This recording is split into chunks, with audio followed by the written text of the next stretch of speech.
Hello, everyone. Happy Monday. It's Mike, the founder of FlowTrack, and we're going to be doing our Lunch and Earn series today.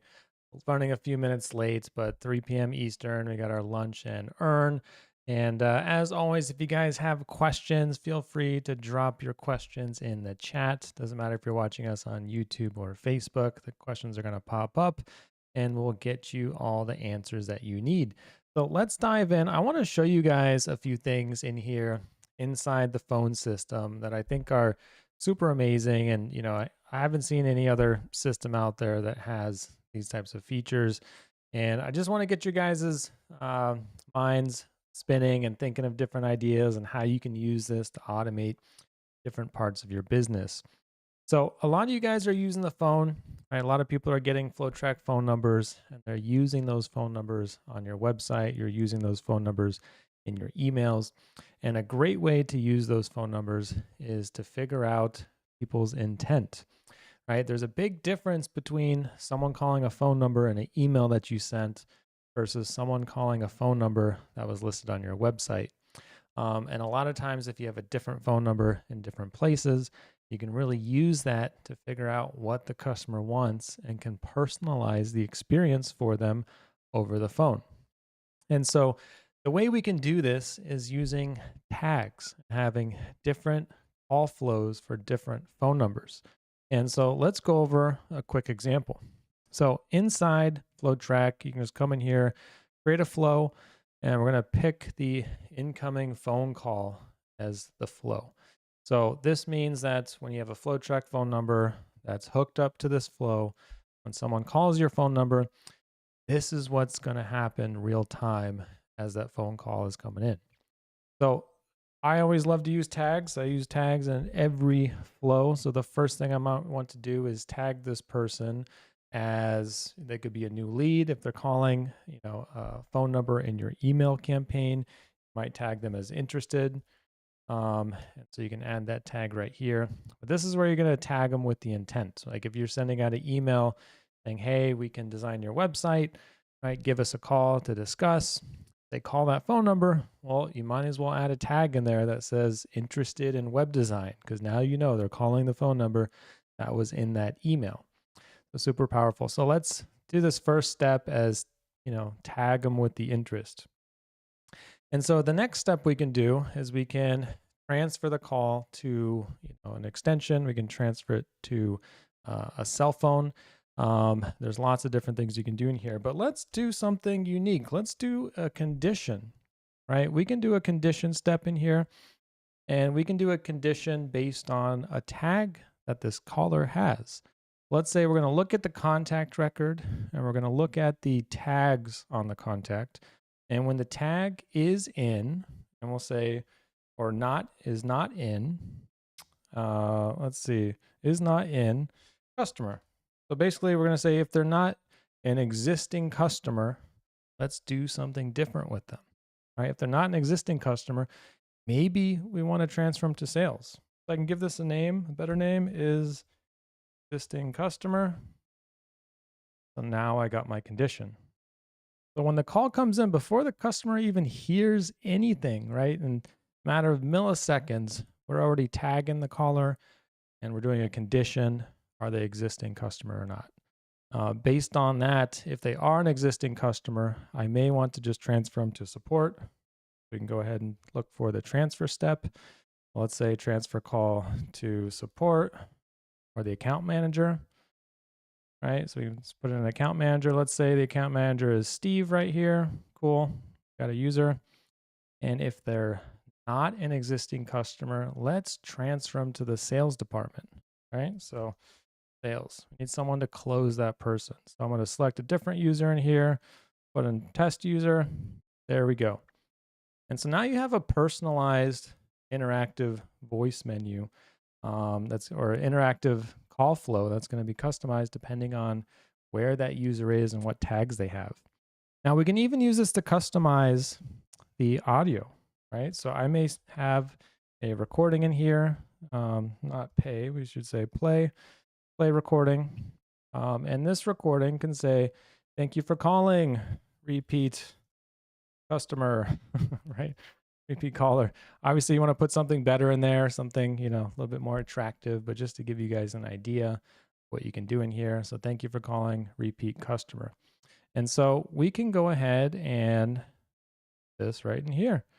And we got this feature in case you guys haven't noticed. So you used to have to right click to drop the connect the pipes, but now you can just drag the step over it and it kind of like magically snaps the lines, which is really cool. I don't think we told anyone about that, so definitely go in there and check that out. So now we got a recording that's playing. If they are an existing customer or a repeat customer, right, you can play a different recording in here. So this is going to really give you an idea for how you can personalize the phone system in your business and do things really that you just couldn't do before. And so if I was building out this type of flow, obviously segmenting your existing customers from new customers is a great idea. And then using that too for missed call text notifications. So if you have a scenario where someone doesn't answer, let's say this sales team doesn't answer the phone call. Well, you may want to send a text message. You may want to send 2 text messages, right? And that's pretty common. I see this a lot. They'll send a text message to the sales team, get your butt in shape. You just missed the sales call, right? The other one is you can send a text message to the customer coming from the sales team. Says something like, "Hey, John, we just missed your call. Here's the booking link to schedule a meeting with us." So for that, you're just going to use the send SMS step. So the send SMS step, you can come in here, make sure you have a phone number on your account, type in the message, and you're good to go. You just want to make sure you hook it up to this no answer option here. So if the transfer didn't go through, you can send them a personalized text message right there. Now, there's one other thing I think that would be helpful in this use case, and that is, it's not very human or natural if you get a instant text message, like the literally the same second the person didn't answer the call, right? You may want to add in a little bit of a delay in there, right? So can appear more natural in here. So for that, you can always use the add to flow step. So you can have this call flow trigger and launch another flow. We have this add to flow step. And instead of putting the text message here, we could have a whole drip sequence. Triggers another flow, and there we can send the text message. We can say, "Do you want to book a call?" We can wait for the response, yes or no. We can send the link, right? We can do a whole sequence of events. I don't need to really duplicate that every time and put it in my call flow. So we just use the add to flow step. Flows can trigger flows. So you select the flow you want. Maybe we're going to put them in the marketing flow. There you go. And now we can hook this up to no answer. So pretend this is the no answer drip flow. No answer drip flow. And so now we got our steps. So that's great because now we can use the wait step in the other flow. Because when you're processing a phone call real time, let's say you put a wait step in there, wait 15 minutes. Well, you don't want your caller to hear 15 minutes of dead air, right? They're probably not going to stick around for that. So using this add to flow step is important because you can do those cool things like wait, whereas the call flows are just real time actions that are happening since it is controlling the phone call after all. So definitely take advantage of that step. I'm going to go in and start diving into some of the questions, and we can start diving into these right now. We got someone saying, maybe I can show these on the screen. So, all right. Oh, it's missing some of the old ones, so let me scroll up. I can't scroll in the comments up there on the thing that pops up. So it says, "Can you show us how we can receive calls from an existing restaurant's phone number to the system so we can route them in this process?" So there's 2 things you can do with existing phone numbers. And let me go ahead and just save this flow first. So we always come back to it. I just, connect everything in the hang up step and we're good to go. And we'll call this the draft phone. All right. So when you have an existing phone number, you have to ask yourself, what do you want to do with that phone number? And there's two different things that you can do. So if you go into the phone system and you go into phone numbers, here you can add the existing business's phone number as a verified caller ID. And so what does that mean? Well, this is just a process that proves that, you own this phone number or you control this phone number, and you do that by getting a verification code. Once you verify that you control this phone number, you can now use this phone number as caller ID on outbound calls. So if you're using the web phone, for example, you're going to see your phone number in here in this list. You can always switch between them. So you're calling from that business's phone number. It doesn't matter if it's a landline, a cell phone number, whatever it may be, you can use it as outbound caller ID. Now, if you want all of your calls to be processed in FlowTrack, right? This is the verified caller ID is just for outbound calls using the number that's on another service. But if you want to have inbound and outbound calls, what you really want to do is either set up some sort of call forwarding or port your phone number over to FlowTrack. So we have this port your phone number button. You just type in your phone numbers here to port. Going to ask you a few questions, like the address on your bill and that sort of stuff, and that kicks off the port process. Now, once your phone number is ported to FlowTrack, you can then see this phone number in the phone number list page right here, and you can hook that phone number up to a Flow. And so, how do you do that? Well, all you got to do is click on the phone number, and you're going to see this option in here that says "Send inbound phone calls to." Right? And you select where you want to send the calls to. So we can just send them to the call flow, right? And route them from there. And that call flow can forward them to our cell phone. It can forward them to an extension, all sorts of cool stuff. All you gotta do is select the flow that you want and save it, and you're good to go. So that's the basically the way that you can port over your phone number. Now, there's some businesses where, maybe they have a landline and they can't port their phone number over to another service. So what can you do? Well, some people use call forwarding, right? So they may set up call forwarding. Sometimes you even do that on the FlowTrack side. So let me give you an example. So maybe the business starts using this new phone number, the call tracking phone number, as the main line, and then you forward those calls to that business. Or you can do it the reverse, right? They can forward their existing phone calls to the new FlowTrack phone number. Either way you do it, it's all about getting the phone calls into the call flow so you can route them and you can do the missed call text backs and more. Now, there's one trick I want to share with you guys that's super important. That is to use toll-free numbers as much as you can, because you can always hide your caller ID if you're using a cell phone, right? You can turn off show my caller ID when you call people, but if you call a toll-free number, it's not possible to hide your caller ID in that way. So this is a way to like unmask private callers. So if you have a toll-free number, it'll unmask them so you can see who's calling you. And that's super important if you're trying to do that routing based on who's calling you, right? And you can get super customized in this flow with the call routing. I mean, we did an example right here based on tag. You could even get really detailed in here. Let's say, is someone named Christine calling? And if Christine Seal, for example, would be calling, we could route her down a certain branch and do something really custom in here, which would be really cool. So there's lots of different ways you can route and control the phone calls. All you got to do is get the phone calls into the call flow. So super cool and great question. And so it looks like we got Ricky asking another question in here too. It says, inside one of my white label accounts, the web designer, you're getting a page unresponsive error every time you edit something. So definitely let's connect. I'm going to connect you, Ricky, with Jawad, or we can try to connect after this call. So there have been cases where the team has been fixing a lot of this. So in the website builder.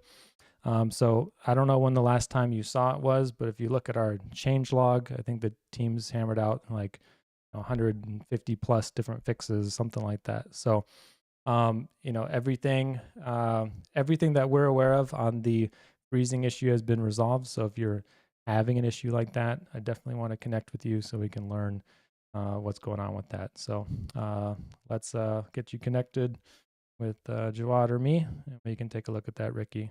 Get that working for you. Perfect. So another comment says, this is great. It'd be awesome to get a library of the most common flows like this. Absolutely.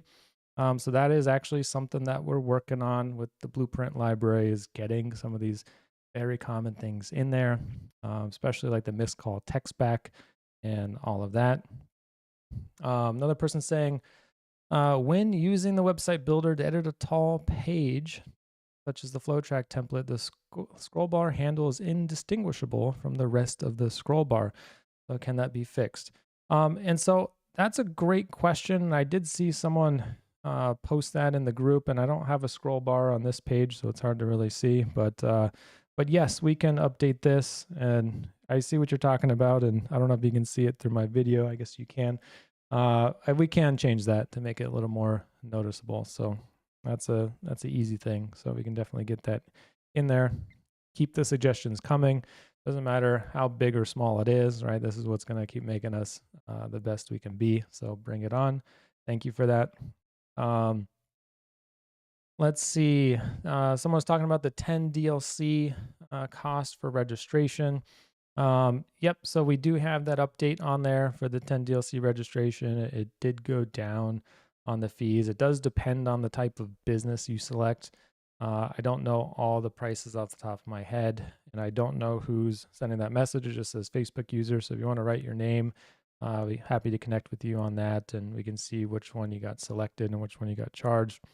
I know there's like an identity verification fee, which I think is $15. Don't quote me on that, but we put it on the change log, so you guys can see that. And then there's going to be some fee depending on your type of business. So sole proprietors pay a few bucks a month, something like that. Great question. And let's see. Looks like we got another person saying, I just wanted to know, for the translations, is the dashboard for the customer can also be translated in French? So absolutely. Or, I don't know what the equivalent of yes is in French, but si, right? So something like that. Okay, so the dashboard. This dashboard that you see right here, you can translate these things into any language you want. And the way you do this, and you can do this now, is you just go into your pipelines. These items you see on your dashboard are actually items from the pipeline that you can customize. And we do it that way so you guys can customize the sub accounts for your clients and other customers. And you can even just add things to their dashboard dynamically, right? You can use the create pipeline item step in a flow that's automatically adding new things to do in people's to-do list. And so the way you do that is go into your pipelines, and you're going to see an option in here for system events. Now, we just called it system events. So you can really call it whatever you want. It doesn't really matter, and you can rename it. But you got the steps in here, and you can see like this is everything that shows up on the dashboard. So you got the button title, you got the image, you got the description. So just type in some French right here, and you can get that updated. But you can completely customize these steps to put in whatever you want. And that's how you update the contents on the homepage. So great question. And let me know if there's any more questions on that topic. Let's see. Someone's saying trying to configure an extension on your Grand Stream phone, and it looks like you receive incoming calls. I don't know if you're saying it only receives inbound calls or only can make outbound calls. But happy to help troubleshoot your Grand Stream phone. I don't know that one off the top of my head, Grand Stream, but normally when you connect your SIP phone, it's just like 4 pieces of information. You got your extension, your domain, your password, and then usually your caller ID name, which is going to be the name that shows up when you call. But I don't know who wrote that comment either. So if you can write your name in there, we can have support help you out. And see if we can get an article typed up for that specific type of phone and get you humming in there. So just to give everyone else an update on that. So he's actually looking to connect an existing phone, like a hard phone that he already has, to use the FlowTrack service, which you can do. So anyone that has like a SIP phone, just SIP, if you have a SIP phone, you can connect your physical phone to FlowTrack so you can make and receive phone calls, which is really cool. So if you can write your name, we can help you out, get that coming for you. Someone's asking with the website builder, can you add HTML code, build websites? So you can. We do have the custom code block inside the website builder, right? So if you come in here, create a new empty page, create an empty page, we have this custom code block right here, and you can drag and drop HTML in here. It's definitely like the best if you're using like a widget and you want to put in some widget text or whatever, you can just drop in some code in here. But it is best to, utilize the elements that are built in here. If you're trying to, make your own, HTML is not just a widget you're dropping in. You're definitely going to get a lot more control options if you, use the built-in elements and then use either the style manager or this menu that pops up here to customize. But you can, so use the custom code elements. You also have the ability under the page settings to put in custom code here, whether you want to put this in the header, body start, body end. And we also have interaction script. Now, interaction script is cool because this is not going to fire the custom code until the user interacts with your web page, or I think it's like 15 seconds has gone by, something like that. So if you guys are using those tools where you track the website visitors and you see how they interact with the page, it's going to maybe help filter out all those bounces in there. So you don't see like 10% of my users have a 3-second recording on there. So that's what the interaction script is. Only going to show the people with activity, which is cool. But that's how you do custom code. Ricky's saying, can we connect after this live? Absolutely. So just flag me down in Messenger and I'll look out for that for you. So Danny was asking the 10 DLC questions. So perfect. Just got that. Follow up with you. Let's see. Another person saying, when login as a user, move the delete button to the left apart from the access. I don't know which delete button you're talking about. So, and so if you can type that another way, I'm happy to address that. But while we're on the login as member, I just want to show you guys something really cool. I don't know if everyone realized what you can do in here with the login as button. So this little drop down up here is actually a searchable list. So you can type a customer's name or type an email address, something like that. And you can use that to log in as your members.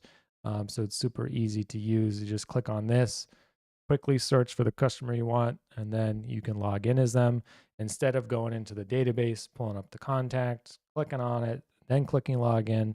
Right? You always have access to that here just using this search box. So come in here, type in something in the search box, and I think you'll find a lot quicker and faster to switch between accounts. So great question. Let's see. Someone's saying, this is great. Who can I talk to that can answer some questions regarding my account, websites, sub accounts, and more? So if you guys have any questions, there's 3 amazing resources, I would say. One is you can always click this blue chat icon in here, and you can come in and chat with our support 7 days a week. We're always here to help answer any questions. The second way I would say is our Facebook community. We have an awesome Facebook community, tons of experts in there that are always willing to help out. And then the third way I'll say is if you're looking for an expert to do it for you, we also have the experts Facebook group. So it's FlowTrack Web Designers and Experts. And there's always people in there that are willing to go in and just do things for you as well. So you got 3 great options in there where we can help you out. But feel free to reach out to us on the chat or even give us a call. That's 866-823-FLOW, and we're happy to answer all of your questions. Let's see, we got masking an email address from a G Suite account to outbound only, having challenges getting the SMTP to accept. So the email is an alias of the main domain, and it's been set to a default for primary. So one thing that I noticed is on the Gmail integration, when you do the OAuth authentication, it actually passes us back the primary email address. And so you may have, multiple aliases in there that you use, but when you go through the OAuth for Gmail, it passes back the primary. So, I don't know if you could swap that around if you wanted to change it just for the purposes of integration. I haven't seen a better way to do that yet. Doesn't mean that there isn't one. But that's what I've seen because I have the same thing where you have, aliases on your email address, and it just picks the primary one when you connect it. Great question. Let's see, another person saying thank you to the whole FlowTrack team. Well, definitely let them know they've been grinding hard. Thank you for that. And we got someone asking about where can I find the full tutorials about the FlowTrack white label. So we're adding a lot more of those checklists inside the app so you guys can see basically how to get your white label online. You guys should see that in the bottom right corner when you guys log in over here. If you guys have the white label, and make sure if you don't see it, just turn off an ad blocker. I had an ad blocker on my browser and it actually caused that widget not to show. So we're trying to get that resolved as well. But if you don't see it, turn off the ad blocker and then you'll see that little quick start guide, which has some videos in there, really some step-by-step walkthroughs so you guys can get your white label online. But we try to make it super simple. Right? There's really just a few things you need to get your white label online. Come into the branding page, set your company name and logo, right? Go into the navigation page, customize the logos and rename whatever you want, right? Or add your own custom navigation items. Come into the styles, change the colors to get it to match the look and feel of your brand. Then come into the package builder where you get to create a package and set the price for your own service. So you just come in here, set the price. You can enable or disable different services in here. Once you have that, right, you can start adding customers manually just by diving into your database. Inside the database, just click on the Create User button. And here you can go and click on Create User.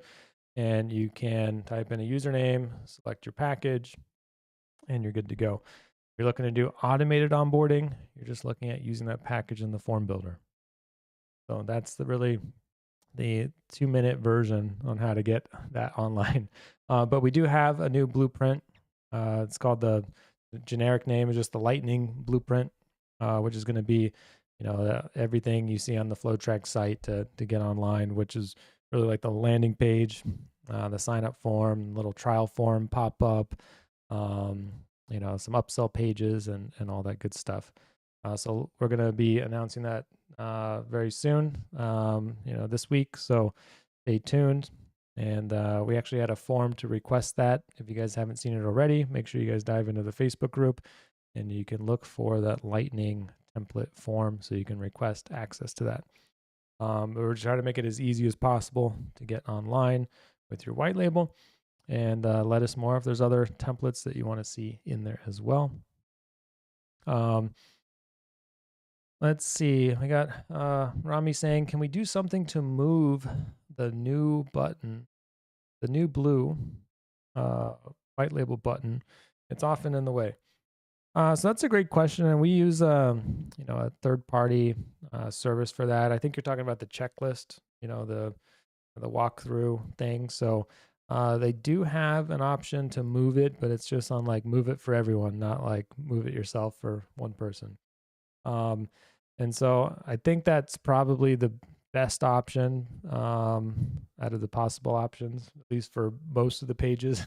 But I know bottom right's not the best for every page. But if you put it on the left, it covers up the chat. Put it on the top left, covers up the logo. Put it on the top right, you cover up phone and switch users and all that. So I think the bottom right is the only free spot for now, but maybe you can do in the middle. Who knows? But let me know what you're thinking on that. Um, let's see. Okay, Ricky says sent me a message on Slack. So um, Facebook Messenger would be better. So if you want to shoot me a message on there, or I connect with you on there, so that would be amazing. So let me know what other questions you guys have. Feel free to dive in. Looks like I got all the questions so far. So I'm going to give you guys another minute. Let me know if there's anything else you guys want to see, and we can get your questions answered. And so, hope you guys are all having fun, enjoying all the cool white label features in here, and building out your own blueprints. So, we got a lot of cool stuff to come on the blueprints to give you guys some more new cool ways to share these blueprints in here with other accounts. Doesn't matter if it's not your sub account. So, stay tuned on that. So, I would start building in advance for when we do get that share feature, because you're going to be able to do some really cool stuff in here and share stuff with the group and all sorts of great stuff. So stay tuned on that. Looks like there's no other questions for today. So it looks like I got to tell you guys to subscribe on social media if you haven't already. Find us on YouTube, Instagram, and Facebook, and someday TikTok. And make sure you smash that like button if you're watching us on YouTube. That lets YouTube know that we're awesome. And make sure you hit that notification bell so you get a notification when we go live. So I appreciate all you guys. I'm going to let you guys know about the calendar that's coming up. So the team is working on the last round of bug fixes. So they're trying to get those all resolved. If that goes through and there's no more bugs after we do the next round of testing, it could be like a Wednesday type of release. If there's some more bugs I got to fix after testing, then it could be towards the end of the week. So that's what we're looking at for the schedule on the calendar. I know you guys are anxiously waiting on that, so stay tuned. But appreciate you guys. I'll see you guys next one for the Caviar Wednesday. So have a great one. Bye.